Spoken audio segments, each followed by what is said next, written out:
wide streets and these beautiful storefronts in really great condition, basically, I knew that something needed to be in this space, not vacant. So I saw this and I said, oh my gosh, this needs to be a place where people can gather.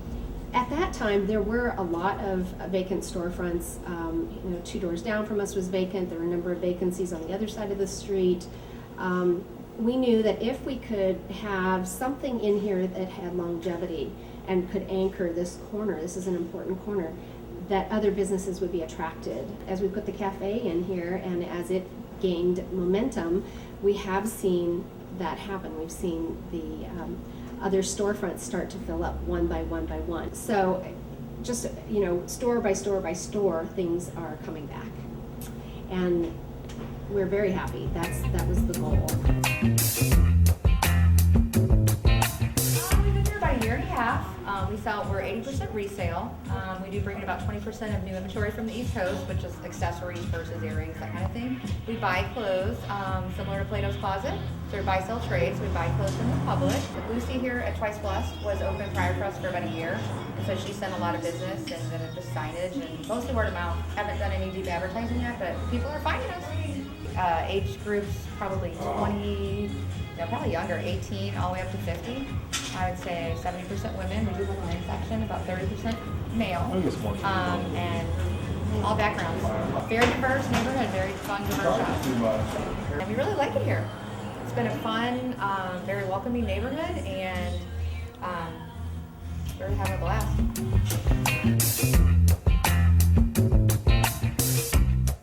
We were created by Our Lady's Inn. Our Lady's Inn is a homeless shelter for pregnant women, and the shelter is a block that way. So it's in the neighborhood, and all the revenue that we make goes to Our Lady's Inn. And we opened this store, this particular location in April of this year. So anyway, we won the money to open this store, which had been vacant for 30 years. And we moved from 3302, where we now have a furniture shop. So we maintain 2 storefronts. And so really, we benefit Our Lady's Inn, as you can read on the back.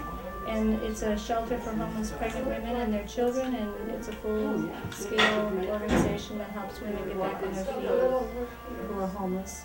And Our Lady's Inn has been open for 30 years. Just celebrated our 30th anniversary. So we've been around the block a little bit, but the store is only 3 years old, and so far we're doing very, very well. We get great donations from people. Everything here is donated. We get great brands, Coldwater Creek, Talbot's, Chico's, Gap, Abercrombie, we've got it all. And even some toys. So we're always looking for donations, nice, high-quality donations, and volunteers. So whoever's going to see this, come and visit us, and shop here, and come and donate and volunteer. So, Maud's Market started as a concept when I was living in Washington, D.C., where I worked in program management for about 9 years.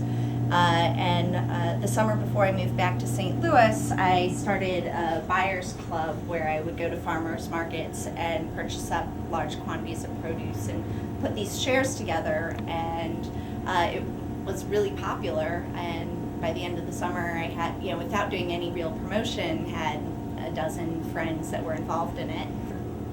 And I chose this neighborhood because I like where it's centered between Carondelet and Tower Grove.